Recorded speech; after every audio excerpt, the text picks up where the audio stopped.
ভুয়ো ভোটারের বিরুদ্ধে আপত্তি জানিয়ে এসআইআর এর 7 নম্বর ফর্ম জমা দিতে গেলে নেওয়া হচ্ছে না। এই অভিযোগে বৃহস্পতিবার দুর্গাপুরের মহকুমা শাসকের দপ্তরের সামনে অবস্থান বিক্ষোভে সামিল হল বিজেপি। পাণ্ডবেশ্বরের প্রাক্তন বিধায়ক বিজেপি নেতা জিতেন্দ্র তেওয়ারির নেতৃত্বে বিক্ষোভে অংশ নেন বিজেপির সাংগঠনিক নেতাকর্মী ও বহু সাধারণ মানুষ। জিতেন্দ্র তেওয়ারির দাবি, ভুতুরে ভোটার বাদ দেওয়ার প্রক্রিয়া ইচ্ছাকৃতভাবে ব্যাহত করা হচ্ছে, যাতে তৃণমূল ভুয়ো ভোটারের সুবিধা নিতে পারে। জিতেন্দ্র তেওয়ারির দাবি হাস্যকর বলে উড়িয়ে দিয়েছেন তৃণমূল নেতৃত্ব।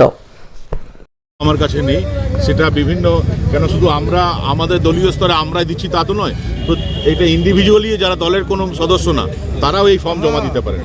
তো কারা কারা কত ফর্ম রেডি করেছে আমার ঠিক জানা নেই, কিন্তু এটা ঠিক যে ফর্ম জমা নেওয়া হচ্ছে না, এই পদ্ধতিটার আমরা বিরোধিতা করছি।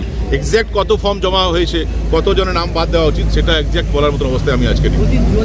একটা জিনিস, এই যে ফারাক্কাতে কালকে তৃণমূলের বিধায়ক ভাঙচুর করেছে, আর আপনাদের লোকরা অ্যারেস্ট হচ্ছে খাতড়াতে বা বিভিন্ন জায়গায় এই ফর্ম সেভেনের দাবি। দেখুন, এটা কি করবো, আমি তো আগেই বললাম যে ভূতের উপর ভরসা করে নিজের ভবিষ্যৎ সুরক্ষিত করতে চায় তৃণমূল কংগ্রেস। ভুতুরে ভোটার না থাকলে তারা ভোটে জিততে পারবে না। এই দেশের নাগরিকদের উপর তাদের বিশ্বাস নেই, বাংলার সন্তানদের উপর তাদের বিশ্বাস নেই। তারা জানে যে বাংলার সন্তানরা, বাংলার মায়েরা বোনেরা, প্রকৃত যারা বাংলার ভোটার, তারা যদি ভোট দেওয়ার সুযোগ পায় তাহলে তারা ক্ষমতাচ্যুত হবে। তাই অবৈধ ভোটারদের উপর ভরসা করে তাদের নাম ভোটার লিস্টে রেখে দিয়ে তারা নির্বাচনী বৈতরণী পার করতে চাইছে, তাই এই সব কাজ করছে।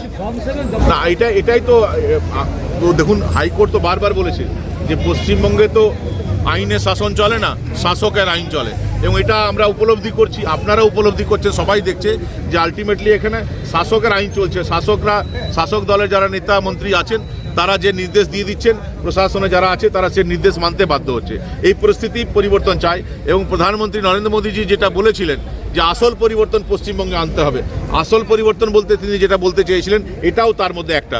সে কারণে তো উনি স্লোগান দিয়েছেন, বাঁচতে চাই বিজেপি তাই। পশ্চিমবঙ্গে যদি মানুষের মতো বাঁচতে হয় তাহলে বিজেপিকে আনতে হবে। বিডিও এসডিও এরা সবই তো দেখুন, আপনারা বিএলওদের সঙ্গে কথা বলে দেখুন, প্রত্যেক বিএলওর সঙ্গে আমাদের লোকেরা যোগাযোগ করেছেন যে এই এত এত নাম, কিন্তু তারা যেহেতু ওই অঞ্চলেই থাকেন, তারা এত ভীত, এত সন্ত্রস্ত, তারা ভয়ে সে ফর্মগুলো, নামগুলো বাদ দেওয়ার সাহস পাচ্ছেন না। তো আলটিমেটলি ফ্রি অ্যান্ড ফেয়ার ভোটের জন্য আমাদেরকে এই কাজ করতে হয়েছে, আমাদের সংগঠকদেরকে এই কাজ করতে হয়েছে। পাণ্ডবেশ্বর বিধানসভায় কতগুলো ফর্ম 7 আপনার কাছে এসেছে?